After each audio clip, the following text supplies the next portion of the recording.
We were discovering and practicing harmonies on each other's songs.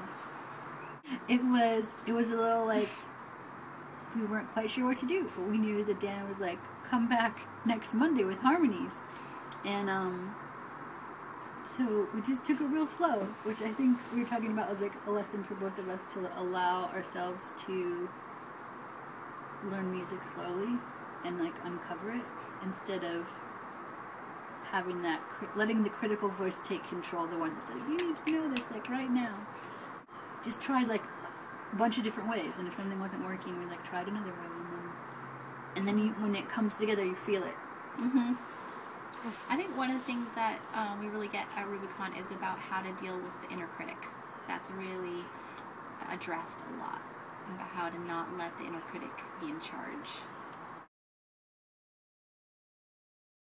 I think that's a big thing too, is that like it's never really silenced, but you give it jobs to do.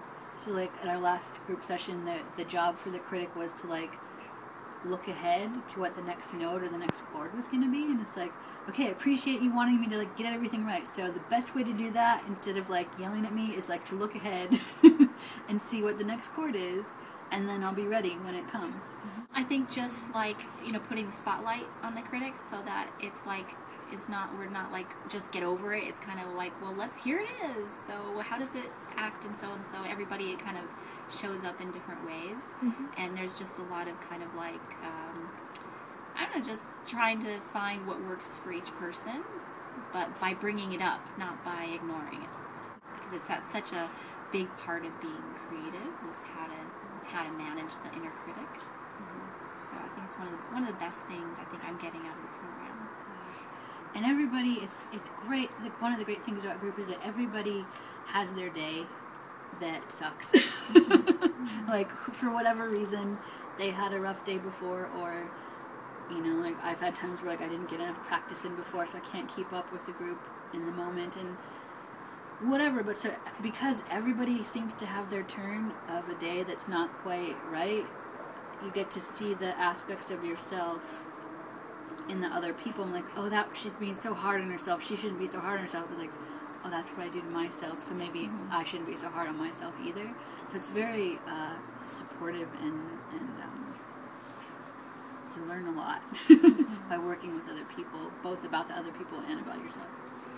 I think the other great thing about group is that, you know, I think when I first heard about these group lessons, I was like, oh, I'm not good enough. Like, I'm not skilled enough to go in there. And now, as I've done it, I realize that you can start from, like, knowing nothing and be able to be playing in a band.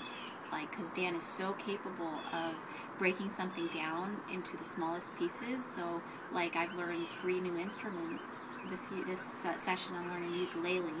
And it's like, he just gives you something that's really easy to handle. So, and he keeps making it more challenging, but, you know, I always want, like, people to, like, get that experience of, like, yes, you can play in a band now. You don't have to wait till you're, like, this great, you know, skilled musician. You can start now.